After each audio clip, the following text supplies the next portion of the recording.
Hello my dear sewing friends, it's Alisa here, and today we're back to one of my favorite topics, and that is upcycling. And here I really want to encourage you not only to use what you have, but also discover your creativity. And I have a couple of men's shirts, a couple of ladies shirts, and a few ideas that I think are actually quite fresh and perhaps something that you haven't seen before. They actually popped in my head late last night, and I'm a little bit nervous because I haven't tried these before, but we won't know until we try.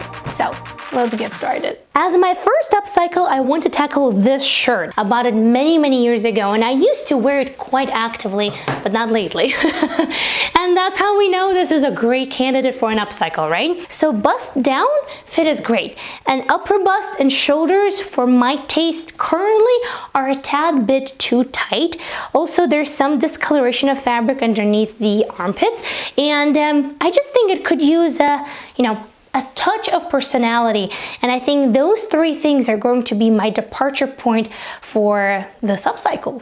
Now, there are infinite amount of possibilities that you can apply here. That's one of the reasons why I really like upcycles, because each one of them is super unique. So I want to mull over it just for a minute, really solidify, and then I'll be able to sort of present it to you. And I also need to give this a really good press because this shirt is straight out of the washer.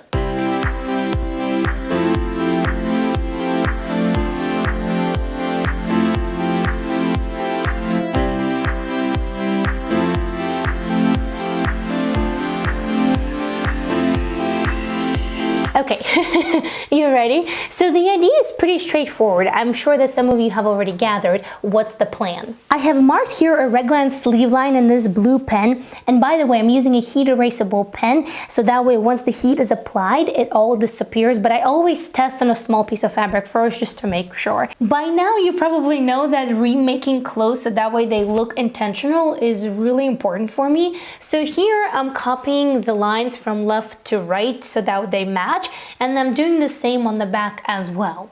Now, I'm going to cut along that line. Don't forget about seam allowances because you will need that in order to connect the body of the shirt to the new sleeve. And the new sleeve is going to be drafted based on the old sleeve, but as you have guessed, it's not going to be a set-in sleeve, it's going to be a Raglan sleeve. I'm going to add a little bit of width to it and a little bit of fullness, so that way it will add a little bit of interest to the actual shirt and will fix the problem of the shoulders and upper bust being too tight. Here, to start my work with the sleeve, first I'm going to cut it apart at the seam, and then I'm also going to detach the cuff. And I'm not cutting the cuff at the very core, I'm actually leaving a little bit of fabric, or so to speak, seam allowance, because I haven't decided yet, but I might use that cuff a little bit later. And now I can actually lay the sleeve flat and begin by tracing the outline around the sleeve. I know it might sound like a lot and even a little bit complex, but once you think it through, it's actually not that difficult at all. All of the tutorials that you will need, you will find on my channel, so I think that you can totally do it for sure. Once the outline of the sleeve was done, I used a slash and spread method in order to add that fullness and volume to the sleeve that I was talking about. And I love using this method. It's really easy, straightforward, and you've seen me do it on the channel quite a few times. And after that, I also needed to add a bit of extra to the contour of the sleeve, because when we traced the original sleeve, it was actually sleeve minus the seam allowance, because that's how we cut it away from the original shirt. So I have to add that bit back to my pattern draft. And here's the comparison between the sleeve that we cut away from the original shirt and the sleeve pattern that I'm going to be using moving forward. So I went to Joann's to grab additional fabric for this because I didn't have any other shirt to use for this upcycle, but this could totally be a 2-shirt upcycle, so use sleeves on one and add it to the other one. But I grabbed some white shirting. It has a little bit of stretch to it, so I think this will play to my advantage as well. But here I also want to encourage you to think creatively. Maybe some floral fabric would go nicely as well. Maybe not as bright or colorful, but imagine if those would be all sort of the same color blue flowers. That could go interestingly well with some blue stripes. Who knows?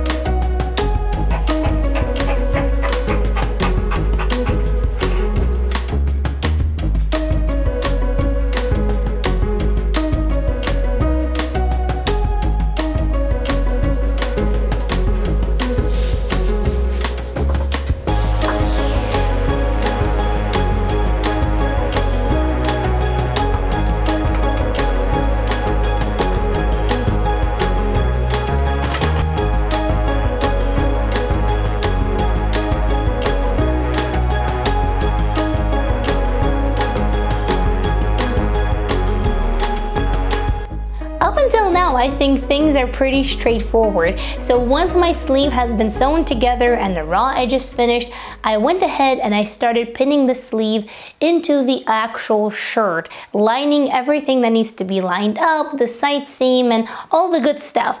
And here, in order for me to be able to pin in the sleeve without any puckers, I have to clip into the seam allowance on the angle, just like you see me do on a screen. As always, not everything goes as we have planned, and for some reason this little bit just didn't want to be sewn in without any puckers. So I thought, well, if you don't want to work it out this way, let's go ahead and try another way. And I simply folded it on top of the existing seam allowance right below the collar, and I top stitched, and it actually looks really nice and neat. So remember, find what works for you.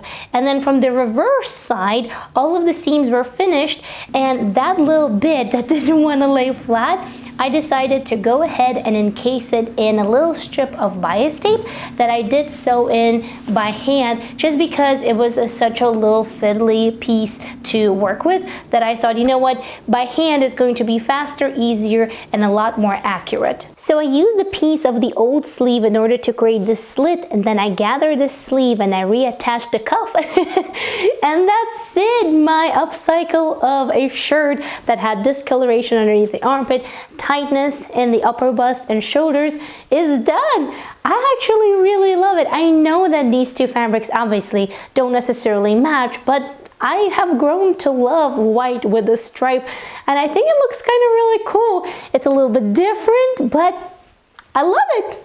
I still have to give it a really good press. As you can see, I have some pretty big creases on the shirt as I was working on a process, but overall, it's a really big win for this upcycle, at least in my book. So let's go ahead and move on to the upcycle number 2.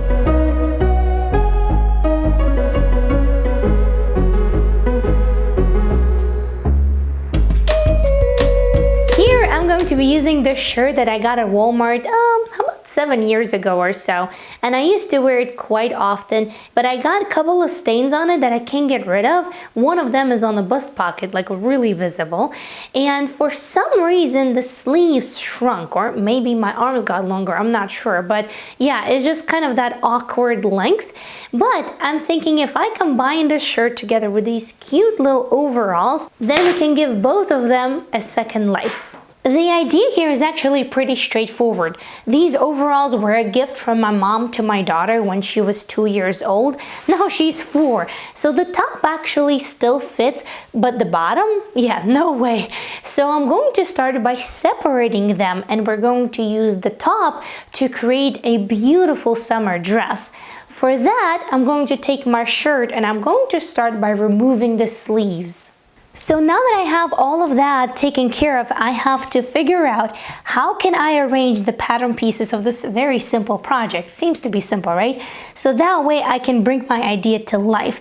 And here I thought that the front pattern piece is going to give me more fabric than the sleeve. But then when I compare the two, it actually turns out that the sleeve is wider and also doesn't feature this curve on the hem, which also gives me more fabric. So I think I'm actually going to be working with sleeves here. My goal is to use the fabric from the shirt in order to make a beautiful gathered skirt and attach it to the top of the overalls. And here I'm trying to cut multiple rectangles so that way I can assemble that skirt. And so far it looks like the front is going to be one rectangle, but the back will be cut from 2.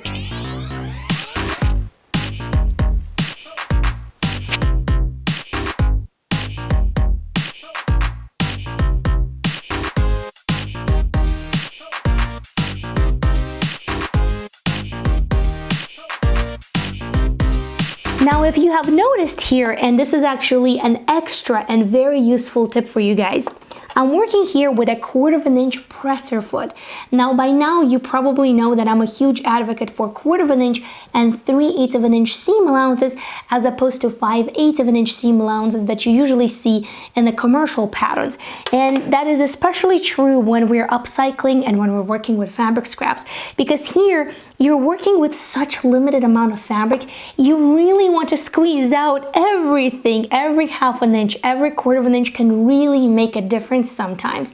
So if your seam is very simple, like a straight stitch, and then you're finishing up the raw edges with a serger or a tightly spaced zigzag stitch or overcast stitch, then quarter of an inch and 3/8 of an inch seam allowances do really well and give you more fabric to work with.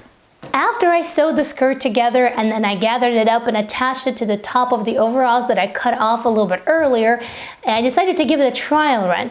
And by the way, all of the techniques like gathering and finishing the seam and attaching one to another, even the width of the seam allowances, all of that is on my channel. So if you need to know something in detail, definitely take a look. So we gave it a trial run and our worst fear came to life, and that was that the skirt was actually just about an inch and a half, maybe 2 inches too short.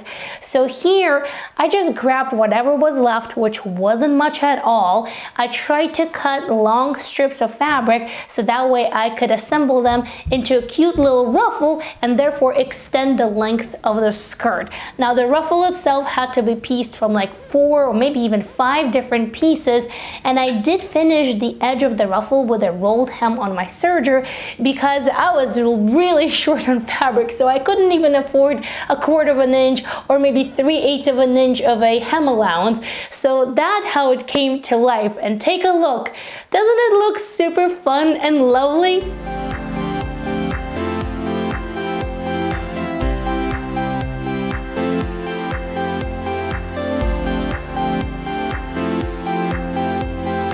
I think that big smile definitely says it all. So another win and a beautiful upcycle for 2 of the older pieces. And by the way, I think I can even remake the bottom of the overalls by adding an elastic waistband to it. So maybe that would be another upcycle. Now for this next upcycle, I'm going to be working with 2 button-up shirts from my husband's closet. Now one of them has multiple tears that is kind of difficult to repair, and the other one, I'm not sure why, but he said no more, so I got a green light on upcycling both of them. Now, I know that the colors are different, orange and blue, and there's a little bit of lighter blue and white in the mix, but if we combine them, I actually think they might look really good together. And I'm thinking about making something for my husband. He needs some summer shorts, and he always complains that ready-to-wear shorts are either too tight or too short, so we're going to make a pair. This, of course, presents its own unique set of challenges. One of them is that you're going to need a pattern. So you can draft your own, or you can buy a commercial one. You can even copy a pair of pants or shorts that you already have. So I drafted my own, and after a couple of fittings and a couple of adjustments, that's right, it didn't happen all that instantly. The pattern was ready to go. And then of course came another challenge, which was using the limited amount of fabric that we had in order to assemble the pattern pieces. I would say that the biggest trick here is to really think it through before you start cutting your fabric. So the front pattern pieces of the shorts are actually constructed from multiple pieces of fabric because I was working with such a limited amount that I really had no other options if I wanted to make this work. So if you look a little closer, you will see that this front pattern piece is pieced from 2 pieces vertically here. And let me show you that seam a little bit up close. And this front pattern piece is constructed from 2 pieces, but this time horizontally, because I also had to be mindful of the pattern placement here as well to really make these seams almost invisible. This pocket over here is actually the original pocket that I unpicked from one of the shirts, but this pocket is the exact copy of this one, so I just made sure that they match because otherwise it would just look a little weird. And yes, the waistband is a little too loose, but this guy right over here is being a champ, so he said that will totally work with a belt, but I could have definitely taken away about, I would say, close to an inch or so, so that way the fit would be a bit more close fitting to the body. I gotta say that this project definitely tested my patience, and you know what? I even broke a needle in the process, something that hasn't happened in like months, maybe even going on a year. And although the waistband could have used a little bit more work on it, and I'll definitely figure out how to make it a little bit better post-fact, although all of that, they're made with love, they're made well. Seems like my husband really is enjoying his new pair of shorts, so I'm gonna turn up my positivity over here and I'll say, you know what, let's count this as a win. Now, since we're talking about patterns, garments, and all that kind of good stuff, I'm gonna give you a video on how to draft your own shorts culottes. Very easy, very straightforward. It's gonna pop up here just in about a minute. And I'm also gonna give you a video on how to upcycle your own sweaters, which could potentially save you quite a bit of money. And since you made it this far in the video, first of all, thank you so very much. And I wanted to end on a slightly deeper note. So, somebody recently in the comments asked me, hey, do you ever make mistakes? And yes, I do, of course. I mean, show me a person in a crowd who has never made a mistake. We all do, right? And if something happens in the video that didn't go as planned, I usually talk about it. But I think the most important part here is the 3 questions that you can ask yourself. Number 1, what mistake did I make? Number 2, what did I learn from it, right? Because we need to learn from our mistakes. And number 3, the most important part is, how do I get out of it right here in the moment as I'm working on this project? So I know it might seem that I just jump into these projects, but I do think about them quite a bit before I ever start cutting the fabric. I'm just that type of person. I like to go over, my thoughts, and I like to have multiple scenarios just in case. So remember, it's not necessarily about do you ever make mistakes, because we all do, but what mistakes did you make? What did you learn from it? And how can you get out of it in the moment? Thank you so much for watching, and until next time, happy, thoughtful sewing. Bye!